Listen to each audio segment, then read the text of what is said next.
Thank you, Marco, for the introduction.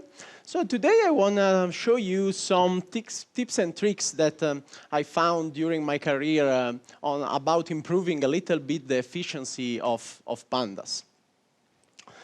Despite Pandas is very used, during my career I saw that in many data pipeline, Pandas is just used, but not in a very good way. So many times we see a very like junk food eating panda that doesn't leave his bed, very slow panda. It's the last conference of this call, we are at the last session, but if you have the patience of hearing me a little bit, just 30 minutes again, you can use I promise you that you will have some useful tool to make your panda become more athletic, more gymnastic, and more fast. Yeah, I know, what are you thinking? Why need another talk about pandas? Now we have a lot of new library, Modin, Polars, and I invite you to see two beautiful talk early in this conference from Alberto and Luca, then talk about Polars. I invite you to try Polars. But pandas has a very rich community, a lot of API, but more importantly, we used Panda in all our data engineering project, data science project. So at least we need to maintain Pandas. And I believe that, yes, we can improve some function a little bit using Polar. We can maybe convert some tricky function in Polar. But I believe that with some tips and tricks, we can save a ton of headache, a ton of money, a ton of time from converting all our pipeline in Polars, for example. Let's get our hands dirty. Imagine that the New York City mayor officer have been employed you and asked you to improve a data pipeline. This data pipeline process 2.5 gigabytes of data, so a quite huge amount of data, and every row of this data set is a taxi trip from New York City, contain data on taxi trips. So we are a data scientist, a machine learning engineer, so we have a look of the data and we see that we have a lot of rows. Every row contains a taxi trip, we have pick up and drop off date time, we have passenger count, we have the county of the New York City, we have some information about payment, and so on. This is our pipeline. So basically, they ask this pipeline compute the average speed in rush hour for every county in New York City. And that's three main steps. The first step, we read data and we filter the rush hour. They are two very simple functions, one for reading the data and one for filtering the rush hour. Basically from 7 to 10 and from 4 p.m. to 7 p.m. The second step, calculate the average speed for every trip in the data set. Is again a very simple function that takes some difference between the time, convert the trip distance in miles, and calculate the actual average speed in miles per hour. As a last step, we need to compute the actual average speed in miles per hour for every county. So again, it's very simple. It's a group by, and we calculate the mean for every county. So again, we have a function to import data and filter rush hour. We have a step for calculating average miles per hour. And we have the calculation of average speed for every borough. We run this pipeline, and we have this 51.4 seconds that like to run this pipeline with this data in computer science terms is like a geological era. So it seems that our pandas is still sleeping a little bit. What we can do? Let's start from the first very row. Every data scientist, every data pipeline have this row as the first row in the system. Now we are reading a CSV, and we take some time, so like 17 seconds. But it's not only a matter of time of computational efficiency, but it's also a matter of memory. we have a 2.5 gigabyte data set, but once imported in Pandas, we occupy 6.7 gigabyte of memory. What can we do? Yes, we can do something simple. We can exclude the column that we don't need for the calculation. It's a very simple thing, but in many pipelines it's forgot, and we just import everything. And we save a lot of memory, of course. But still, we have some problem maybe with the date type. Because, yes, trip distance is a float 64. Yeah, that is correct. But we have 3 columns that are pick up date time, drop off date time, and borrow. There are objects.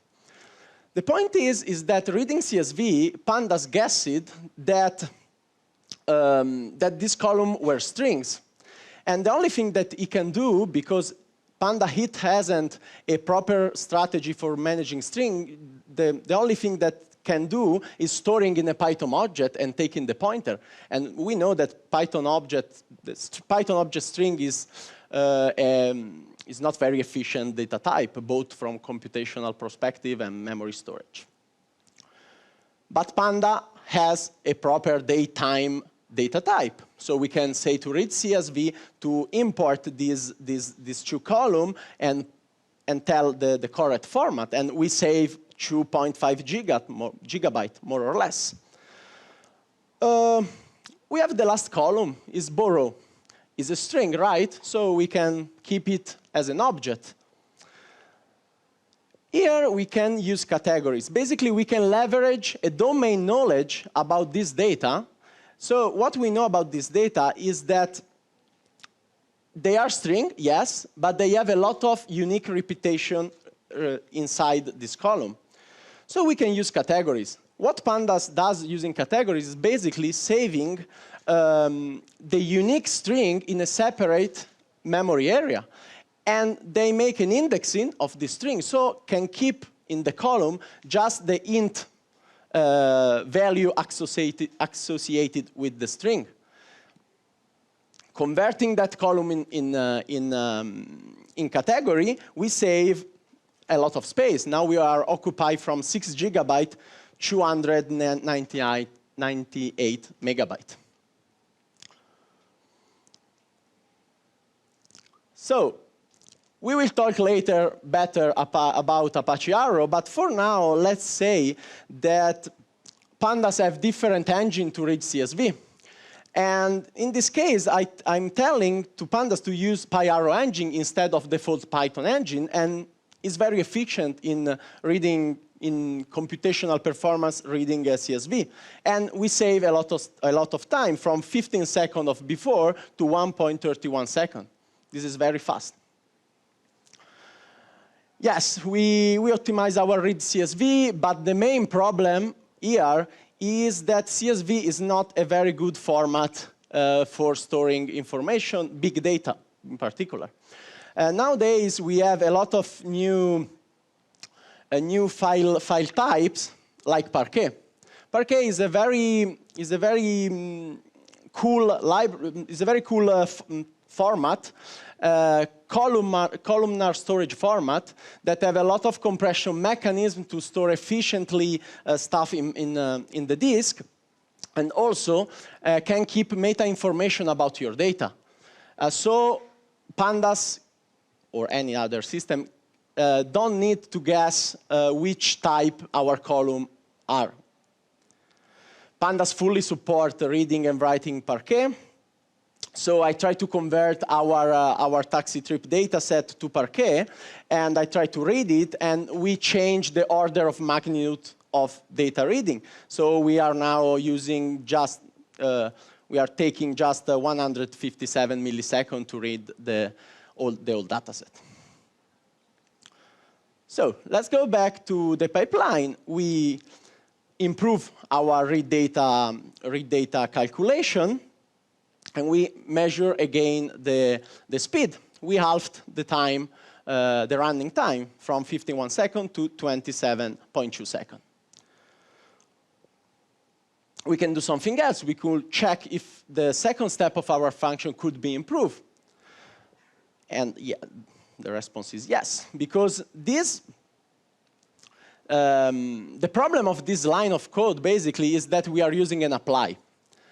And apply under the hood is using a slow Python code. What we can do about it?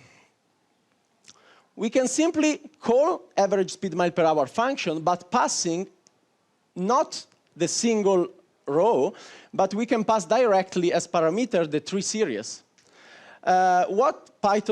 Pandas is smart enough to understand that the operation that must perform on this series can be vectorized. So basically, they pass the data to the low-level NumPy backend, and NumPy can leverage the parallelization that basically almost modern CPU give us.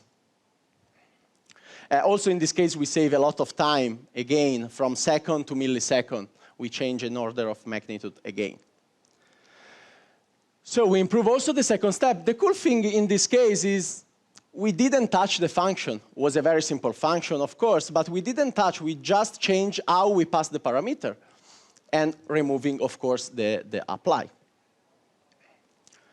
And here we save a lot of time, from 51 seconds to 2.76 seconds, so a huge improvement. So we are happy. We optimize a little bit our pipeline. What can we do more? What can we do is playing a little bit with the new kid in town. So from the version 2.0, Pandas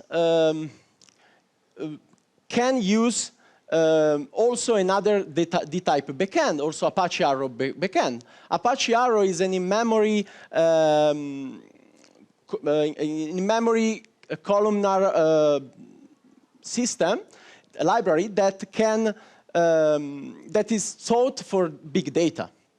So I have a lot of data type, as missing data support, that was a little bit a pain in Pandas because we must define, using NumPy backend, we must define a missing data strategy for every data type that we want to use. And here we have a full support of missing data. We have improved performance. As we've seen before, is a very fast in input-output reading and writing. But I believe that the most beautiful thing of using Apache Arrow backend, I hope that in the future will be improved, is the interoperability. Because let's make an example. Imagine that some client give to you a data set in SAS, and they ask you after some analysis to write it back in LaTeX. Strange request, but still. We know that Pandas have capability as a beautiful API to read SAS and can write to LaTeX because it's a rich ecosystem. But we also want to leverage the polar, fast, lazy evaluation and so on. So now we can leverage the Pandas API for import and writing the data, processing the data using polars, without any copy. In particular, in the future, this will be extended and there will be more compatibility. With NumPy backend, from Pandas and to Pandas must make copy of data, and this requires a lot of time in big pipeline in particular. So I try to import my data using D-type backend. As you can see, the data imported are the same, but we are using the PyArrow data type. And it's a huge improvement, like we remove another 1 second from our pipeline. So we are very happy. We start with the code that runs in 51.4 seconds. We optimized the import. We optimized in looping. We tried PyArrow backend from 51 seconds to 1.22 seconds. So we are happy. We run our pipeline. We get the result. And we send an email to the New York City mayor. And we are happy. We go to take a drink. The day after, the mayor replies with an angry mail that say that there are some problems on the data. There are some counties that have 0 average speed. That is quite strange. We have 43 average. We have this 43 miles per hour that is an empty county. There are some problems on data. The point is that this is a simple pipeline, of course, but in very big pipeline, detecting and tracing error is an hard task. And sometimes we can see until the end of the pipeline that there is an error, or we didn't catch the error at all. There are some tools that could help us. For example, Pandas is a beautiful library that permits us to define a schema for our data frame. And we can also check types, and we check both classical properties and statistical properties. And this is very useful. Going back to our pipeline, what I want to check here is that the trip distance is a float, and we want to check that is greater than 0 every column. And also the borrow, I want to check that is a string, and that the string must match some character. This is a very simple regex, and that the string length is greater than 1. I can validate my data frame using the function from data frame schema, or that I believe that is more useful for pipeline. I can decorate using check output and check input function decorators from Pandas, and every time the function, in this case import and filtering, is run, input and output are checked. The cool thing about this is that Pandas raise an actual exception. So here is telling me that the string length is, that there are some problem with string length that is less than 1. They tell you in which row of the data frame he found the problem, and also an example of the problem that, in this case, are all empty string. So, because this is the problem. So, wrapping up.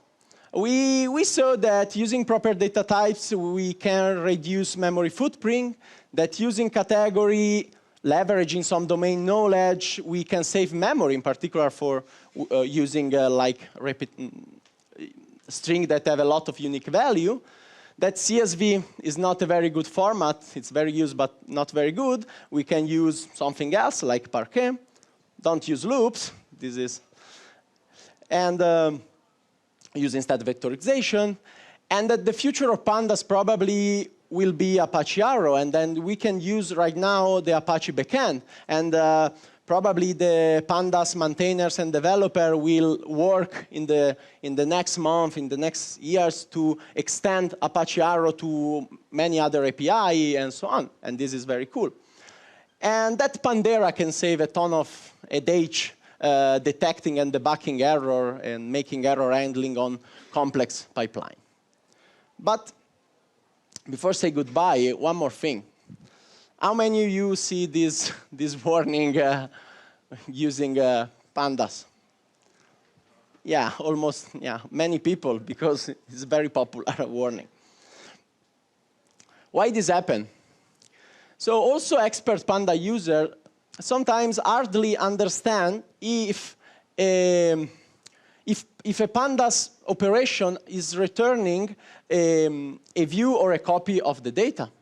For example, here we have this data frame, and we have the view, and we get an item, we get a user ID column, and we put the first row of this column to 1. So I can expect that just the view variable is added, but it's not true, because also the original data frame will still modify, because Pandas is returning a view. So many times Pandas warn us that some operation could make something that we don't want and make this warning. But we have another tool from Pandas 2.0 that is the CopyOn write. We can set this option, and every time a write operation is performed, with this option set at true, every time a write operation is performed, must be done on a copy of the data. So this could save us also from this problem that can cause some troubles. And so I'm at the end. I hope that this talk get you some value, and you can use these tricks to make your Pandas more athletic. And you can find the code on a Colab that is at this link. And now Diego slide. I'm Fabio Lipreri. I work as machine learning engineer at Extreme. And get in touch on LinkedIn to talk about whatever you want about data science, software engineering, machine learning engineering, and so on.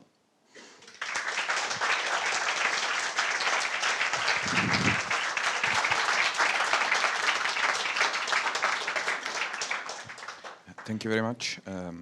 We have several questions. Can you open create Parquet with common softwares used for CSV? Sorry? Can you open create Parquet with common software used for CSV? What does it mean? Parquet file, I think. Yeah, you can open Parquet. Sorry? No. I believe that there are some, maybe some tools that open Parquet file to make a user-friendly view, but it's a binary format that compress data in binary and put in so you can double-click and open on classical file text editor like CSV, of course. Don't know if I replied to the question. Yes.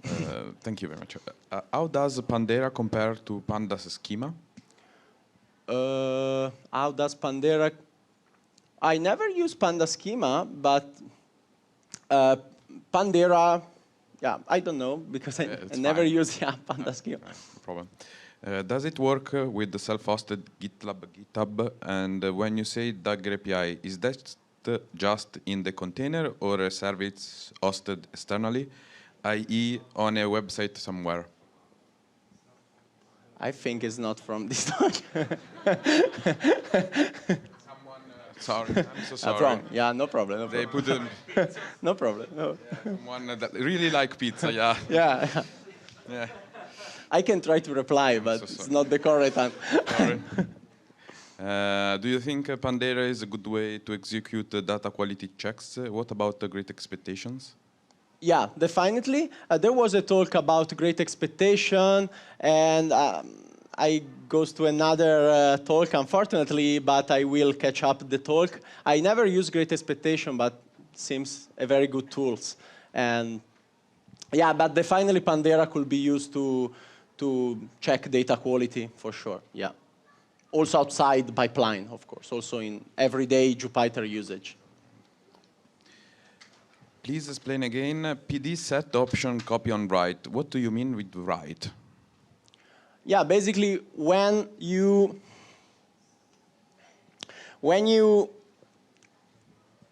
every time a Pandas function must write some